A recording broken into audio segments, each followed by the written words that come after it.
আজ আমরা এমন একজন নবীর ঘটনা শুনব যিনি পৃথিবীর সকল পঙ্কিরাজ ঘোড়ার ডানা কেটে দিয়েছিলেন।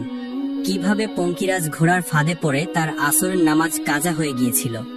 প্রিয় দর্শক, আজ ইসলামের ইতিহাসের এমন এক পয়গম্বর এবং এমন এক বাদশার কথাই বলবো, যিনি ছিলেন সমস্ত পৃথিবীর বাদশা। শুধু মানুষ নয়, পশু পাখি, দৈত্য, দানব, জিন, এমনকি বাতাসও তার হুকুম মেনে চলত। আর তিনিই হলেন পৃথিবীর সর্ববৃহৎ সম্রাট, আল্লাহর পয়গম্বর হযরত সুলাইমান আলাইহি ওয়াসাল্লাম। একদিন হযরত সুলাইমান আলাইহি ওয়াসাল্লাম তার রাজ সিংহাসনে বসেছিলেন।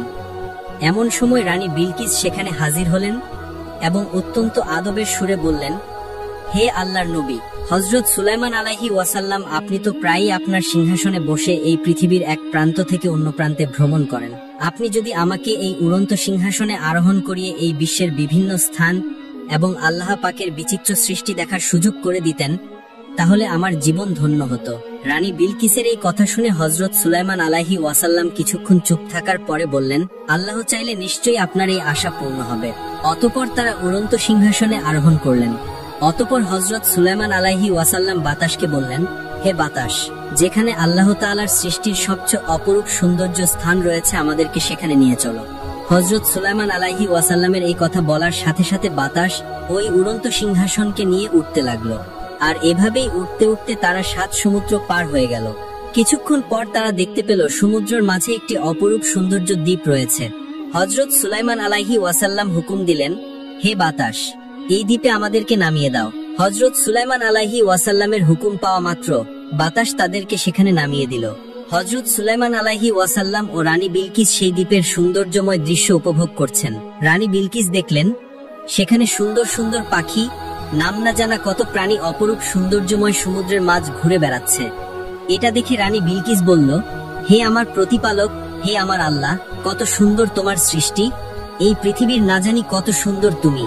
রানী বিলকিসের এই কথা বলা শেষ হতে না হতেই হযরত সুলাইমান আলাইহি ওয়াসাল্লাম গভীরভাবে লক্ষ্য করে দেখলেন যে তাদের মাথার উপর দিয়ে কতগুলো ডানাওয়ালা ঘোড়া দ্রুত গতিতে উড়ে যাচ্ছে।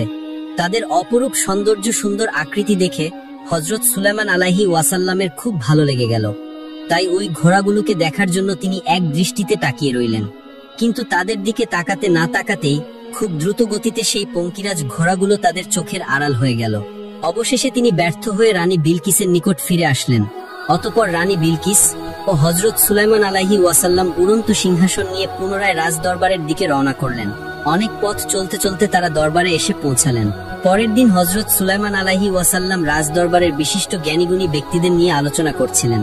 তখন সুলাইমান আলাইহি ওয়াসাল্লাম বললেন, আপনারা কেউ কি বলতে পারবেন অপরূপ সৌন্দর্যময় ডানাওয়ালা ঘোড়া যারা আকাশে দ্রুত গতিতে উড়ে যায় তাদের কোথায় পাওয়া যাবে? তখন সেখানে উপস্থিত থাকা একজন সেনা বলল, হুজুর, এমন ঘোড়া চোখে দেখা তো দূরের কথা, আমরা কখনো তার নাম পর্যন্ত শুনিনি। তবে হ্যাঁ, জিনেদের বাদশা হয়তো এই খবরটা বলতে পারবে। তখন সুলাইমান আলাইহিস সালাম বললেন, যাও, জিনেদের বাদশাকে এখানে ডেকে আনো। বাদশা সুলাইমান আলাইহিস সালামের আদেশে কয়েকজন সৈন্য জিনেদের বাদশাকে খুঁজতে লাগলো।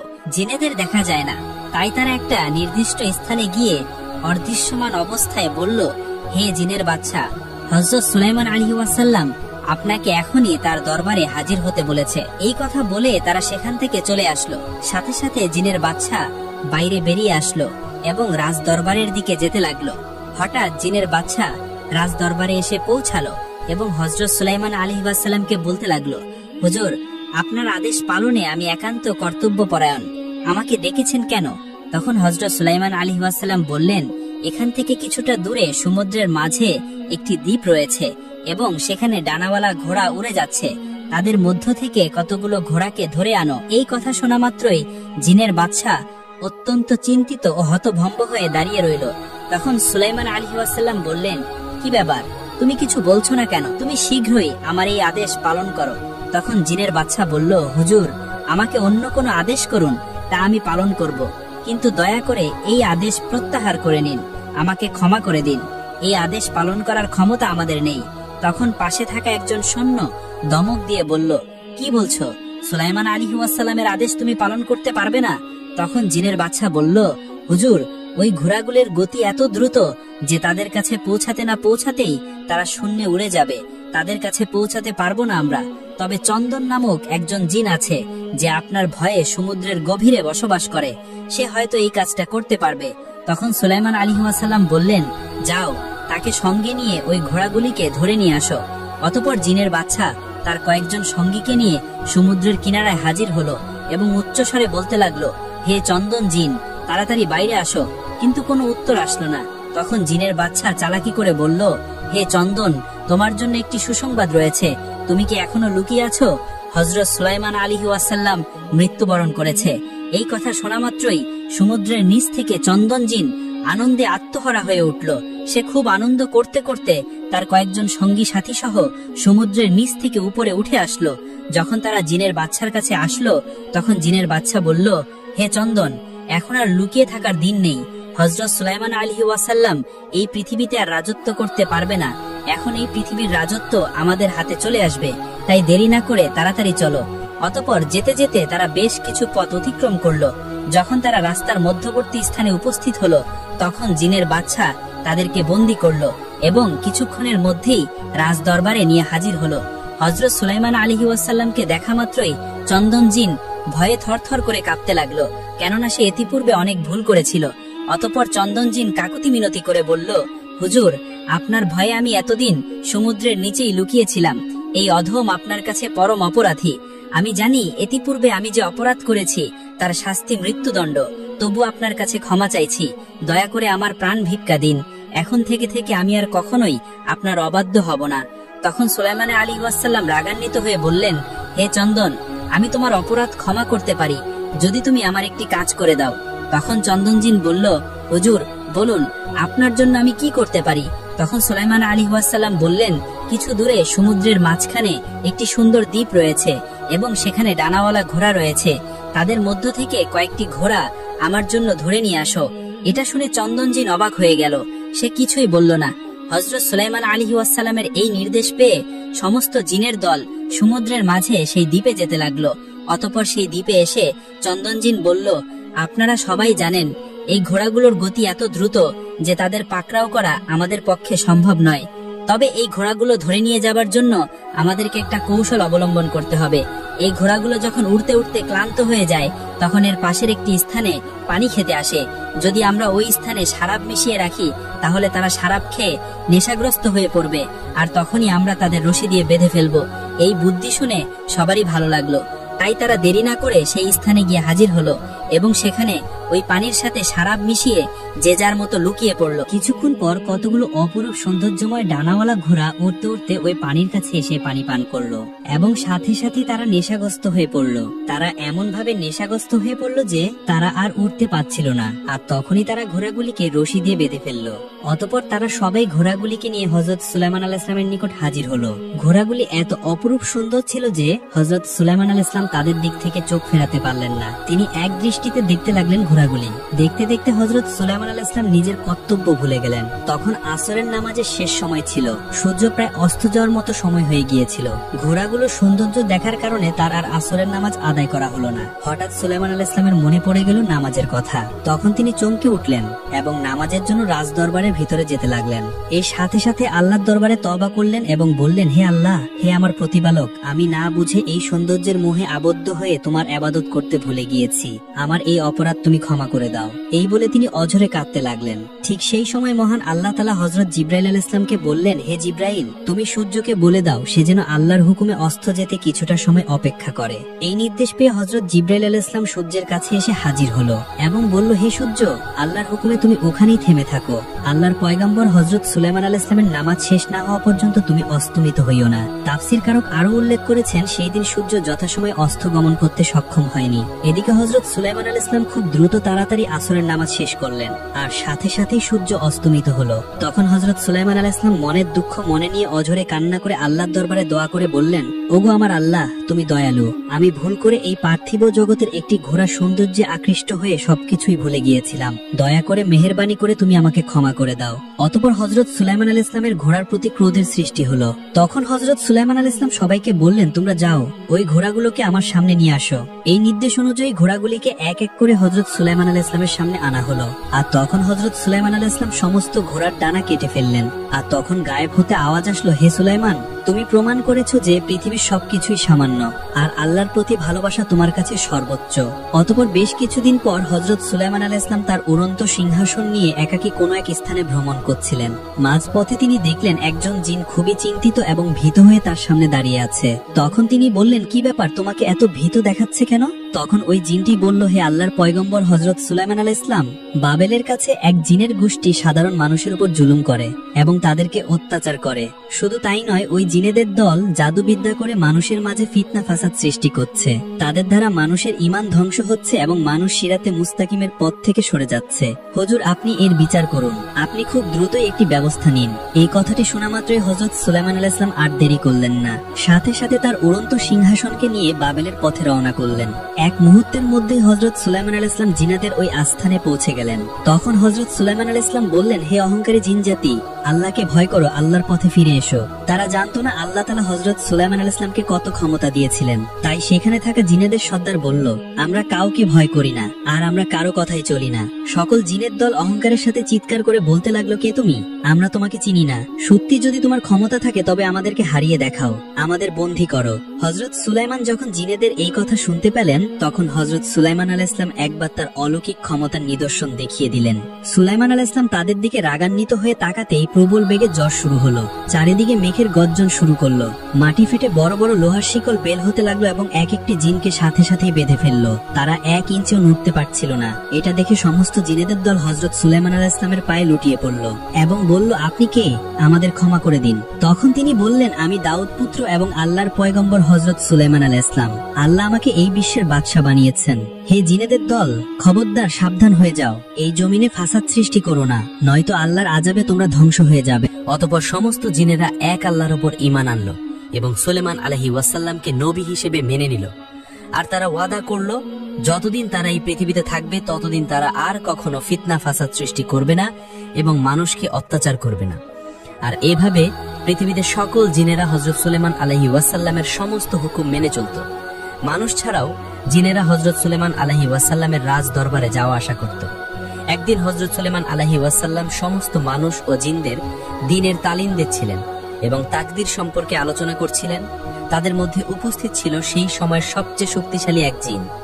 সে হঠাৎ বলে উঠল, হুজুর, আমার মনে হয় তাকদীর যদি খারাপ থাকে তাহলে আমরা তা পরিবর্তন করতে পারি। তখন হযরত সুলাইমান আলাইহি ওয়াসাল্লাম বললেন, তকদীর পূর্ব থেকেই আল্লাহ নির্ধারিত করে রেখেছেন। তখন সেই জিনটি বলল, না হুজুর, এটা আমি পরিবর্তন করতে পারবো, আমাকে কিছু বছর সময় দিন, আমি এই কাজ সম্পূর্ণ করে দেখাবো। সেই জিনটি এই বলে হযরত সুলাইমান আলাইহি ওয়াসাল্লামের সাথে তর্ক করতে লাগলো। তখন হযরত সুলাইমান আলাইহি ওয়াসাল্লাম তাকে এই কাজ সম্পূর্ণ করতে কিছু বছর সময় দিলেন। একদিন সেই জিনটি একা একা চিন্তা করছিল এই কাজটি সে কিভাবে করবে। এই চিন্তা করতে করতে সেই জিনটি উড়ে যাচ্ছিল। এমন সময় হঠাৎ সে দেখল এক ধনী ব্যক্তির একটি বিশাল প্রাসাদের সামনে কতগুলো ছোট ছেলেমেয়ে খেলা করছে। এটা দেখে জিনটি ওখানে দাঁড়িয়ে পড়ল এবং অদৃশ্য হয়ে ওই ধনী ব্যক্তির ছোট একটি মেয়েকে উঠিয়ে নিয়ে চলে গেল। যেতে যেতে সে বহু দূরে গভীর এক জঙ্গলের মাঝে একটি নির্জন জায়গায় গিয়ে হাজির হলো এবং একটি ঘরের মধ্যে ওই ছোট্ট মেয়েটিকে রেখে দিল। ততক্ষণ পর্যন্ত সে মেয়েটি অজ্ঞান অবস্থায় ছিল, তাই সমস্ত খাবার জিনিসপত্র সে জিনটি তার কাছে এনে রাখলো। কিছুক্ষণ পর ওই ছোট্ট মেয়েটির জ্ঞান ফিরে আসলো এবং সে কান্না করতে লাগলো। এসে দেখে জিনটি একটি দরবেশের রূপ ধারণ করে তার কাছে এসে বলল, তুমি কোনো চিন্তা করো না, তোমার কিছুই হবে না, কিছুদিনের মধ্যেই সবকিছু ঠিক হয়ে যাবে। এখন এগুলি খেয়ে নাও এবং বিশ্রাম করো। এদিকে ওই ছোট্ট মেয়েটি কিছু বুঝতে পারছিল না আসলে সে কোথায় এসেছে আর এই লোকটি বা কে। মেয়েটি ছিল বুদ্ধিমান, তাই সে সময়ের সাথে সাথে সবকিছু মানিয়ে নিল। একদিন ওই ছোট্ট মেয়েটি জিনটিকে বলল, আপনি আমার জন্য কিছু প্রয়োজনীয় জিনিসপত্র আনতে পারবেন? জিনটি বলল, নিশ্চয়ই পারবো, তুমি এই ঘরের মধ্যেই থাকো, আমি কিছুক্ষণের মধ্যেই ফিরে আসব। এই কথা বলার পর সে যখন ঘরের বাইরে চলে গেল, তখন মেয়েটি দেখল ওই লোকটি অদৃশ্য হয়ে যাচ্ছে। এটা দেখে মেয়েটি মনে মনে ভাবল, আর যাই হোক, এই ব্যক্তি নিশ্চয়ই মানুষ হতে পারে না। তখন তার মনে আরো প্রশ্নের উদয় হলো এবং ভয়ে ভয়ে একা বাড়ির বাইরে জঙ্গলের দিকে তাকিয়ে রইল। আর এভাবেই বেশ কিছু বছর অতিবাহিত হয়ে গেল। এখন মেয়েটি যুবতী বয়সে পরিণত হয়ে গেছে। এদিকে ওই জিন মনে মনে ভাবতে লাগলো, ওই মেয়েটি এখন বড় হয়ে গেছে। হযরত সুলাইমান আলাইহি ওয়াসাল্লামের কাছে যে তর্ক করেছিলাম সেটা জিতে আমি দেখিয়ে দেব। একদিন রাতে প্রবল বেগে ঝড় বৃষ্টি শুরু হলো। মেয়েটি একা একা ঘরের মধ্যে ভয়ে ভয়ে আতঙ্ক হয়ে আছে। এমন সময় হঠাৎ করে ঘরের বাইরে থেকে দুইজন ব্যক্তি বলল, বাড়িতে কি কেউ আছেন? দয়া করে আমাদেরকে একটু আশ্রয় দিন। এই নির্জন জঙ্গলে বহু বছর পরে এমন ঝড় বৃষ্টির রাতে অচেনা কোনো মানুষের আওয়াজ এসে চমকে উঠল। তখন মেয়েটি বলল, আপনারা কারা? তখন ওই দুই লোকটি বলল, আমরা মুসাফির, আমরা বিপদে পড়েছি। ঝড় বৃষ্টি থামলে কাল সকলেই আমরা রওনা দেব, আমাদেরকে একটু আশ্রয় দিন। তখন ওই মেয়েটি তাদের ঘরের মধ্যে আশ্রয় দিল। তাছাড়া মেয়েটি দেখল যে তাদের মধ্যে একজন গরিব অসহায় আর একজন বিশাল ধনী ব্যক্তি মনে হচ্ছে। তখন আর মেয়েটি তাদের কিছু বলল না। কোনোভাবে রাত অতিবাহিত হয়ে গেল।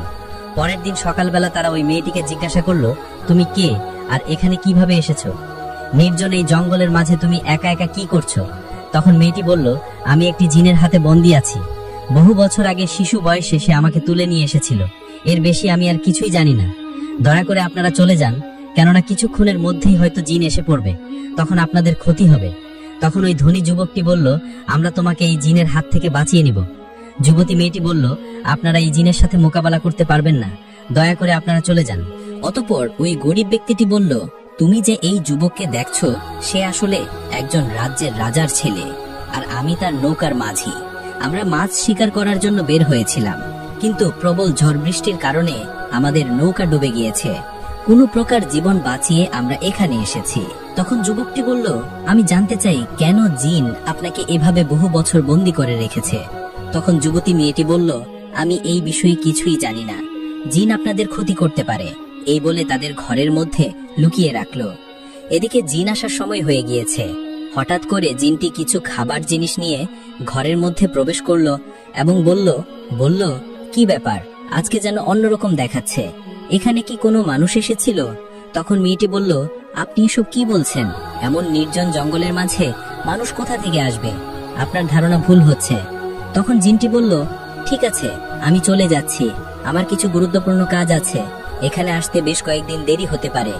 এই কথা বলে জিনটি সেখান থেকে চলে গেল। অন্যদিকে ওই দুইটি যুবকের ইচ্ছে ছিল নিষ্পাপ মেয়েটিকে এই নির্জন জঙ্গলের মাঝে জিনের হাত থেকে রক্ষা করবে। অতঃপর নৌকার মাঝি বলল, আপনারা দুজন বিবাহ করে নিন এবং এই জঙ্গল ছেড়ে মানুষের মাঝে বসবাস শুরু করুন। আমি একা বাড়ির দিকে রওনা হচ্ছি, কিছুক্ষণ পর লোকজন নিয়ে আমি আপনাদেরকে উদ্ধার করব। এই কথা মতো নৌকার মাঝি তাদের বিবাহ সম্পূর্ণ করল এবং শহরের পথে রওনা দিল। এভাবে বেশ কয়েকদিন অতিবাহিত হয়ে গেল। দুজনের সুখে শান্তিতে বসবাস করতে লাগলো। কিন্তু তাদের ইচ্ছে ছিল জিনের হাত থেকে কোনো রকম পালিয়ে যাওয়া, কিন্তু তা আর সম্ভব হচ্ছে না। অতঃপর কয়েকদিন পর যখন ওই জিন আসার সময় হলো, তখন মেয়েটি ওই যুবকটিকে লুকিয়ে রেখেছিল। হঠাৎ করে জিনটি সেখানে হাজির হলো এবং মেয়েটিকে বলল, তুমি প্রস্তুত থাকো, আমি তোমাকে আর এই ঘরটিকে নিয়ে হযরত সুলাইমান আলাইহি ওয়াসাল্লামের দরবারে যাব। আমি তো এত বছর অপেক্ষা করে আছি শুধুমাত্র এই তর্কে জেতার জন্য, আর সেই তর্কে আমি জিতেই ছাড়ব। অতঃপর কিছুক্ষণ পর ওই জিনটি ঘরটাকে নিজের হাতে উঠিয়ে নিয়ে উঠতে উঠতে হযরত সুলাইমান আলাইহি ওয়াসাল্লামের দরবারের সামনে গেল। তখন ওই জিনটি বলতে লাগলো, হুজুর, আজ থেকে কয়েক বছর আগে আপনার কাছে একটি তর্ক করেছিলাম। আপনি বলেছিলেন ভাগ্য হলো পূর্ব নির্ধারিত, তাকে কখনো পরিবর্তন করা যাবে না। কিন্তু এই দেখুন, আমি পরিবর্তন করে দিয়েছি, কেননা এই ঘরের মধ্যে যে মেয়েটি আছে তার সাথে এক রাজার ছেলের বিবাহ হওয়ার কথা ছিল, কিন্তু সে কোনো এক ঝড় বৃষ্টির রাতে নৌকা ডুবে মারা গিয়েছে। এখন এই মেয়েটির অন্যজনের সাথে বিবাহ দিতে হবে। দেখুন আমি লেখা ভাগ্যকে কিভাবে পরিবর্তন করে দিয়েছি। তখন হযরত সুলাইমান আলাইহি ওয়াসাল্লাম বললেন, ওই ঘরের দরজা খুলো। একজন সৈন্য ওই ঘরের দরজা খুলল, আর ঘরের মধ্যে থেকে মেয়েটি একা না, মেয়েটির সাথে তার স্বামী বাইরে বেরিয়ে আসলো। অতএব জিনটি এটা দেখে হতভম্ব হয়ে গেল। সে কিছুতেই নিজের চোখকে বিশ্বাস করতে পারছিল না। তখন হযরত সুলাইমান আলাইহি ওয়াসাল্লাম মেয়েটিকে বললেন, তুমি কে, আর এই ঘরের মধ্যে বা কি করে এলে, আর তোমার সাথে যুবকটিকে? তখন মেয়েটি তার সমস্ত কথা হযরত সুলাইমান আলাইহি ওয়াসাল্লামের নিকট খুলে বলল। তখন হযরত সুলাইমান আলাইহি ওয়াসাল্লাম সেই জিনটির মৃত্যুদণ্ডের আদেশ দিলেন। প্রিয় দর্শক, একটি ছোট ঘটনা কত বড় সত্য সামনে আনতে পারে, তাই না? আল্লাহ যেন আমাদের অন্তর খোলার তৌফিক দেন। ভিডিওটি ভালো লেগে থাকলে লাইক করুন, শেয়ার করুন এবং চ্যানেলটি সাবস্ক্রাইব করুন।